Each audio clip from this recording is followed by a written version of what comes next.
Alright, I hope you enjoyed watching that build in action. So now I'm going to explain what this build is all about and how all the perks work together. So first off, we have the melee piece right here with Precision, Resilience, and Valor. Of course, if I was going to increase the DPS to the max, I would find one with just Precision and Valor. But I like the extra resilience to be able to take a hit just in case. So this is more of a personal preference for me. But the melee power attacks with Vibranium here are the most important besides the Precision, Resilience, and Valor.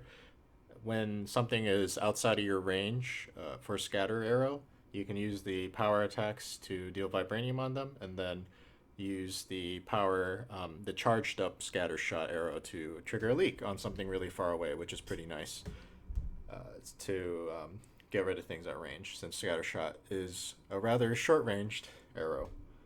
Next up here, we have the targeted buff arrowhead, and I know you're probably thinking, hey, this piece is purple, like it must not be very good. I actually found that this is probably the best piece that I could find. The only improvement I'd make is on that third perk. Having something around Heroic Charge would be really nice. But that said, the extra intensity and proficiency are really nice. The proficiency allows this Pinpoint Vibranium Payload to activate way more often, quite noticeably more often, and get you that leak that does so much damage. Whereas the intensity lets you put on status a lot quicker. And that can be the difference between one Vibranium Payload versus two for some enemies. So having that extra intensity is quite nice for this build that doesn't have any to begin with. And then, like I said, there is a drop in precision compared to the Epic version, maybe the Raid version, but in my experience, I'm not seeing too much of a difference in terms of the actual arrow damage with that drop in precision. And so moving on, we have the Bodysuit of the Storm. So as you kind of saw from the build video, this build relies on animation canceling that scattershot arrow, so you're almost always dodging. You know, you do scattershot dodge. So it's really easy actually to activate the perfect evade to get that tachyon surge. And because you're spamming your dodge button so much, I've also found it personally easier to just dodge things in general when I see them coming, because I'm not animation locked in something that won't let me dodge. I'm always able to dodge, and so I find that I'm activating that tachyon surge quite reliably. So it's pretty nice. And as you can see, it has the Precision Valor, so it's got the max DPS. It would be great if it had Resolve too, just for survivability purposes, but for DPS purposes, this really fits the bill. I would love to have a potentiator that has Vibranium or Sonic on it, but unfortunately those only roll on the raid pieces, as you can see here, the Reverberation Breaker, which people commonly refer to as like the best perk you can get on the chest. And the Reverberation Breaker is more consistent damage-wise than the Tachyon Surge, but I feel like the Tachyon Surge, if you are skilled enough to activate it frequently, then I feel like the Tachyon Surge really beats out that 25% extra damage from Vibranium. But again, that's personal preference, and if you can't find this piece, which drops from OLT, then feel free to go ahead with the Reverberation Breaker with Precision and Valor. And then this final piece is kind of the dream piece. Wish you the best of luck trying to farm this one. This is obviously from the raid, and it has Sonic Breaker, which increases the damage from sonic attacks. So if you remember, the Scattershot arrows are sonic, so it's directly increasing our arrow damage. as well as providing that cryo leak on anything that has vibranium on it. So when the Pinpoint Vibranium Payload activates and puts the enemies into a vibranium state, then shooting them with the scattershot arrow not only does a ton of damage by itself, but then the leak just does even more damage. So it's really, really nice. And this rolled with Valor, Precision, and Might. Again, if I were maximizing DPS, I'd only have Valor and Precision on this, but I love this piece because the Might lets me then experiment with melee builds as well, which, in my opinion, are a lot more fun than the ranged builds, but to each their own. Next up is the Nornstone of the Bulwark. This has the Pinpoint Vibranium Payload on it. I farmed a lot during the Corrupted Vibranium event to get this, but I got lucky with the Resolve, Resilience, and Precision. It gives me a little bit of extra tank plus even more arrow damage. As I mentioned before, the bulk of our damage is from our arrows. So maxing out that precision, as you can see here, is really key. This also comes with the increased damage from power attacks perk. So whenever I do need a power attack, it's going to be real nice. I've experimented between that and the triple Valor with power attacks version.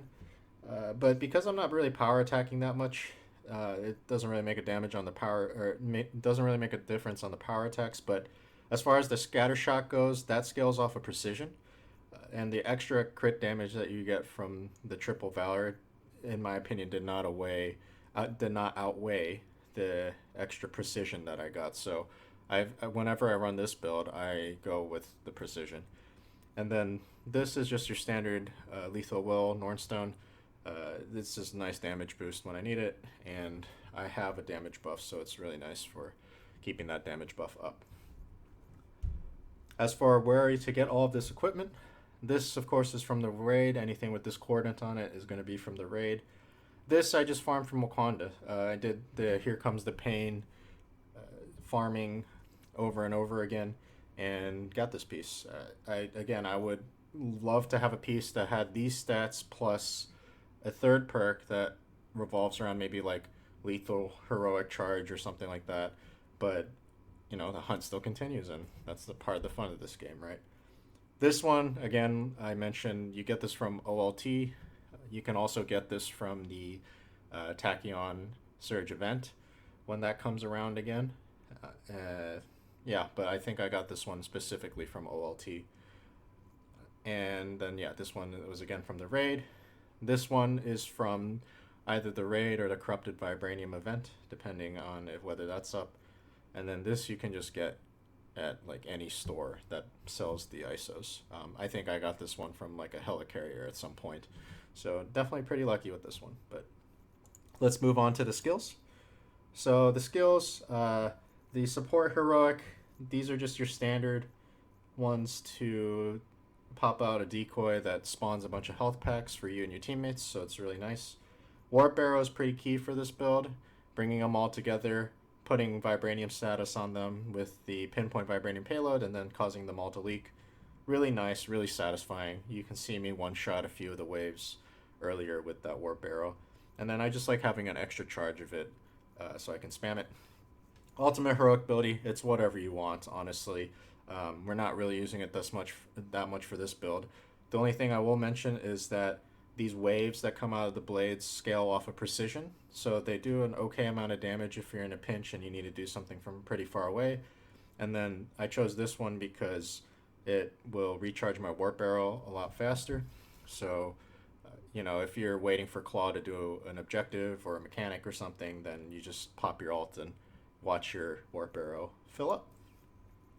As far as the mastery, for the melee portion, I kind of optimized towards the melee power attacks, even though I'm not doing them that often. You know, there's not much else to optimize in this tree if you're not doing melee attacks.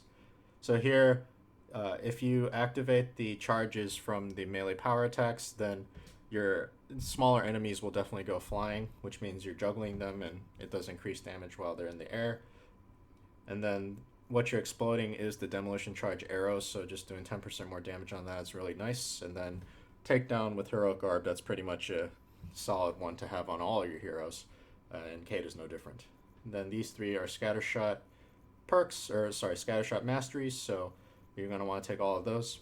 And then here, Here's really all preference, but most of these have to deal with intrinsic attacks, as you can see here.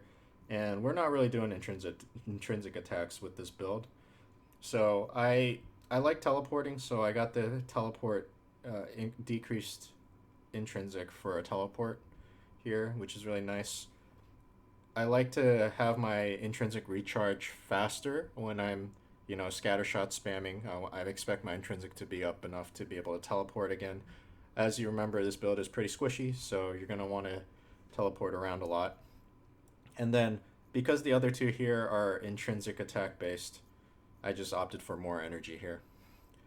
And then here, this keeps you overcharged all the time, which when combined with this one that increases your range attack damage while overcharged, it's just always a 10% damage buff to you. If you're 1v1ing a boss, you can turn on this one, which basically makes the boss status go up faster. So that's really nice. But generally I stick to this one. There's always going to be mobs here and there to kill. And then for this one, again, we're not really doing melee attacks and we're not really doing power attack combo finishers too much, so there's no real reason to grab this one. And then this one, we're not really picking up too many intrinsic orbs or generating them for the most part. And you're going to stay overcharged because of this perk anyway, so might as well just get the overcharge increase from range attacks and stay overcharged all the time. But yeah, that is the build. So thanks for watching. I have a couple other builds I've been experimenting with. They are admittedly less damage than this build, but I feel like they're way more fun, and I feel like fun factor is something that you should consider when making a build, because Avengers unfortunately is lacking content at the moment. Jane did come out recently, but she's not content, right? She's just another character to take through the content we already have, so we're all kind of eagerly awaiting the MODOK release. But until then, in order to have fun, you definitely want to build that lets you do what you think is fun. So if you think this is fun, great. This also happens to be the highest DPS build, but for me, not the most fun. As you can tell, I've got equipment that I need to upgrade here, which means, as you might think, like, I'm not using this build currently in raids and in content in general. So stay tuned to see what that build is. But in any case, thank you, and if you like this, subscribe and like this video.